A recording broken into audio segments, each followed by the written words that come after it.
Depuis que j'ai 14 ans, donc c'était en 2014. Ça va faire 8 ans qu'on a l'habitude de jouer ensemble, au moins une fois par semaine, ça c'est sûr. Donc ça va faire 9 ans que j'ai commencé la trompette. On joue ensemble au moins une fois par semaine, tous les dimanches à Pauillac.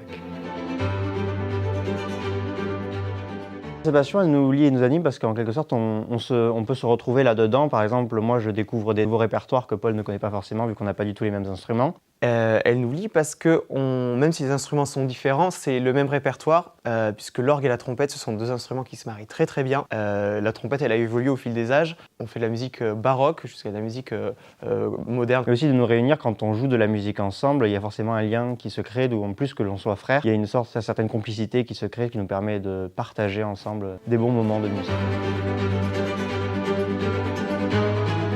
Alors non, l'orgue ne sert pas que pour l'accompagnement de la liturgie. À l'époque des premiers cinémas, donc les films étaient muets. Et dans les théâtres, on a justement construit des orgues pour accompagner les films muets, Charlie Chaplin, tout ça. Pour les concerts, parce qu'évidemment, il y a tout un répertoire qui n'est pas forcément adapté pour le culte, donc qui a été simplement, c'est des œuvres, des prouesses qui ont en fait été composées pour être données en concert, plus que pour le service de la messe. La trompette en général, c'est un instrument très très riche parce qu'il y a plein de types de trompettes en partant donc de la première qui consiste en un tube plus ou moins enroulé dans lequel on a toutes les séries d'harmonies pour faire les notes. Et aujourd'hui, on a eu la merveilleuse invention, la trompette à piston, qui nous permet donc au fait d'avoir toutes les notes de la gamme et donc de jouer un répertoire beaucoup plus vaste. Donc il y a énormément de trompettes différentes. Si jamais on veut un son qui est plus chaleureux, à l'inverse un son qui est plus droit. Donc vous avez les trompettes à piston en ut, donc en do, en ré, en mi bémol. Vous avez les trompettes piccolo pour jouer dans les aigus et les trompettes baroques, donc pour le répertoire baroque.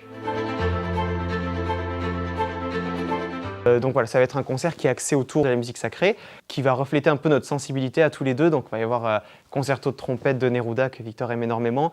De mon côté, moi je suis très penché musique française fin 19e, début 20e. Donc on va avoir peut-être du Fauré avec de la mélodie française justement qui est normalement chantée, mais qui là va être jouée par la trompette et accompagnée au piano ou à l'orgue. De la musique de film parce qu'évidemment on aime ça, c'est de la très très belle musique qui justement on n'en profite pas tellement puisqu'il y a toujours des bruitages dans les films. Donc voilà, restituer cette musique en concert, c'est aussi l'occasion de rendre hommage un peu aux compositeurs et au travail absolument remarquable de ces bandes-son. Et bien donc nous attendons nombreux pour le premier concert de lancement de notre duo et aussi des révélations, le 31 mars au soir à 20 h à la chapelle de la Maison Saint-Louis-Beaulieu.